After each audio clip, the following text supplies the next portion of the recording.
안녕하세요. 축직먹입니다. 토트넘의 기세가 미쳤습니다. 도무지 멈춰지지 않을 것 같습니다. 토트넘의 홈경기이기도 하고 토트넘이 기세가 좋기 때문에 풀럼이 전반전엔 수비적인 움직임을 가져갔습니다. 흔히 말하는 선수비 후역습을 가져간 거죠. 풀럼은 가운데 쪽에 박스를 형성해서 손흥민과 메디슨 쪽으로 공이 올라가는 걸 엄청 경계했습니다. 그래서 토트넘은 우도기와 포로를 가운데 쪽으로 올려서 중원에 힘을 더해놓고 이 촘촘한 수비진을 붕괴하려고 했죠. 그리고 가운데는 풀럼 수비가 너무 많아 좁으니 클루셉스키와 히샬리송을 사이드로 크게 벌려서 경기장을 넓게 사용하려고 했습니다. 그래서 실제 경기 장면을 보면 호이비에르가 형성되어 있던 수비 박스에서 나와줍니다. 그리고 경기장을 넓게 활용합니다. 터치라인 쪽에 바짝 붙어있던 클루셉에게 롱킥으로 전개해줍니다. 클루셉스키는 측면에서 공을 지킬 수 있는 능력이 있고 속공보단 지공에서 장점이 많은 선수이기 때문에 좋은 방법이었습니다. 하지만 풀럼의 수비가 너무 많아 뚫기 쉽지 않았죠. 그래서 밀집 수비를 상대로 빌드업할 땐 메디슨이 가끔씩 내려와 줍니다. 후방에서 플레이메이커처럼 활동할 때가 있죠.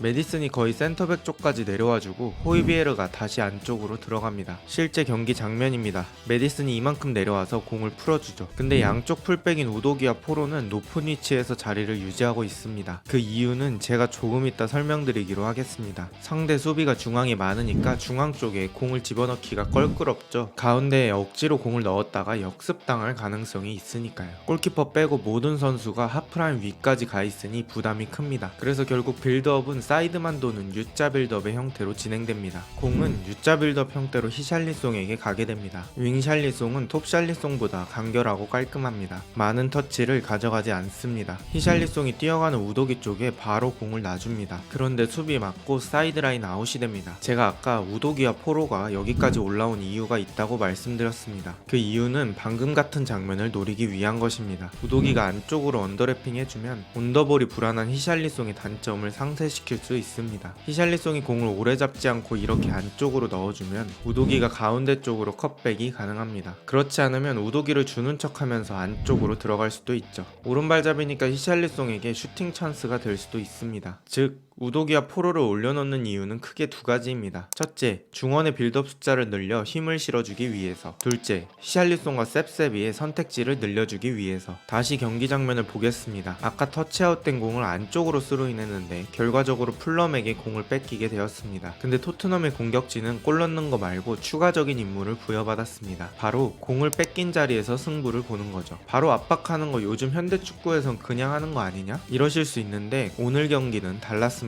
토트넘은 풀럼의 밀집 수비를 깨기 위해 포로와 우도기를 평소보다 더 공격적으로 사용했죠. 토트넘에게 더 역습 부담이 커졌고 그래서 공격수들이 공을 뺏기자마자 다른 경기보다도 더 타이트한 압박을 수행합니다. 히샬리송이 바로 수비에게 달려듭니다. 공을 걷어냈지만 멀리 가지 못했고 호이비에르가 바로 머리로 끊으며 다시 토트넘의 공이 됩니다. 지금까지의 상황을 정리해보겠습니다. 풀럼은 선수비 후역습입니다. 당연히 수비 숫자 많겠죠. 그래서 토트넘은 공격 쪽에 풀백 2명까지 올려 많은 수를 투입합니다. 당연히 역습에 취약하겠죠. 풀럼은 역습을 하려고 할 거고 토트넘은 역습을 막아야 합니다. 포스텍은 역습을 막는 방법으로 뺏기자마자 바로 눌러서 역습 상황 자체를 만들지 않으려고 했습니다. 설령 역습이 나오더라도 부드럽게 나올 수 없게 하려고 누른 거죠. 토트넘은 공 뺏기자마자 압박하는 것에서 많은 이득을 얻습니다. 리드가 등을 쥐고 있기 때문에 시야가 열린 루키치에게 가슴으로 내줍니다. 루키치는 앞으로 전진하고 손흥민이 뒤에서부터 미친 듯이 따라옵니다. 루키치가 전진 속도가 조금 느린 느낌이 있자마자 손흥민이 그대로 다가와서 어깨를 넣고 공을 탈취합니다. 탈취 후 즉시 전방 압박의 효과를 톡톡히 보는 토트넘입니다. 또 다른 장면을 보겠습니다. 손흥민이 포로를 보고 포로에게 공을 줍니다. 하지만 뒤에서 윌리안이 포로에게 접근하고 있었습니다. 포로가 공을 터치하기 전에 포로의 등 쪽에 임팩트를 주면서 공을 탈취한 윌리안은 다시 공격 기회를 맞습니다. 하지만 순간적으로 우도기 포로가 양쪽을 둘러싸고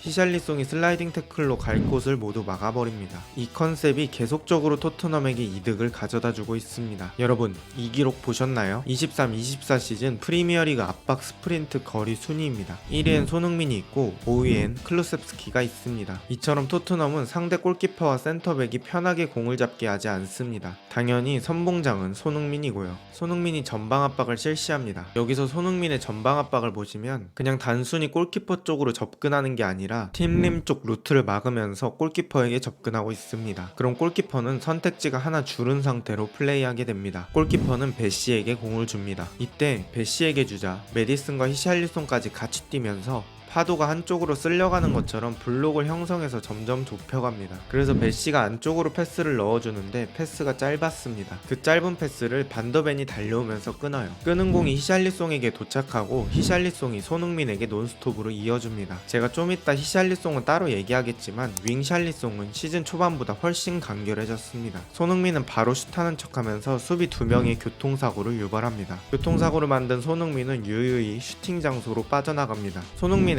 각도 만드는 게 더 중요한 문제입니다. 왜냐면 각만 만들어 놓으면 못 넣는 게 더 이상할 정도로 슈팅이 좋으니까요. 여기서 정석적으로 오른쪽으로 잘 감아차는 손흥민입니다. 진짜 미친 득점 감각입니다. 손흥민이 총이라면 전쟁이 끝났을 때 총알이 가장 많이 남았을 겁니다. 총알을 적게 쓰고도 백발백중 하는 것처럼 높은 골 순도를 보여주는 손흥민입니다.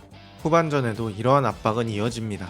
메디슨이 베시 쪽 루트를 막으면서 슬슬 내려옵니다. 버는 팀림에게 공을 주게 되죠. 이번엔 히샬리송이 아닌 클루셉스키가 압박에 가담합니다. 아까와 비슷하게 파도를 연상시키며 한쪽 구석으로 몰아넣습니다. 이 공은 어찌어찌 나가지만 이미 측면에 몰린 풀럼 선수들은 편안하게 빌드업을 못해요. 그래서 공이 밖으로 나가버립니다. 이런 비슷한 장면은 결국 승부를 가를 만한 상황으로 이어집니다. 베시가 메디슨의 압박을 당하는 와중에 앞쪽으로 공을 주는데 이 공은 또 어중간하게 가운데로 향합니다. 호이비가 이 공을 끊어내는 것과 동시에 손흥민에게 바로 패스합니다. 손흥민이 공을 잡고 첫 골처럼 안으로 치고 들어간 다음에 충분히 슈팅할 수도 있지만 메디슨 쪽을 봐줬습니다. 메디슨이 반대쪽을 보고 깔끔하게 슈팅하며 마무리합니다. 두 골이 모두 비슷하게 이루어졌죠. 전방 압박, 실수 유발, 빠른 역습, 골. 이렇게 토트넘은 승기를 잡았습니다. 이런 장면을 위해서 여러 선수들의 노력이 있었는데요. 먼저 손흥민과 메디슨 쪽 공격 부담을 줄여주는 히샬리송의 활약이 있었습니다. 호이비에르가 히샬리송 쪽으로 깔끔한 롱패스를 넣어줍니다. 히샬리송이 공을 잡지 않고 우도기가 달려오는 것 보고 뒷공간 쪽에 툭 떨궈줍니다. 우도기가 공을 잡아내 메디슨에게 주고 메디슨은 슈팅 자세를 취합니다. 이때 손흥민이 하프 스페이스 쪽으로 뜁니다. 우도기는 손흥민과 크로스하며 가운데 쪽 공간으로 띄워줍니다. 손흥민이 뒷발로 우도기에게 바로 주고 우도기가 슈팅하지만 수비를 막고 옆으로 튕깁니다. 튕겨나온 공을 셉셉이가 오른발로 마무리해보지만 수비를 막고 나갑니다. 이처럼 히샬리송이 공을 잃지 않고 템포를 살려주는 것만으로 좋은 공격 장면의 시작점이 될 수 있습니다. 또 다른 장면입니다.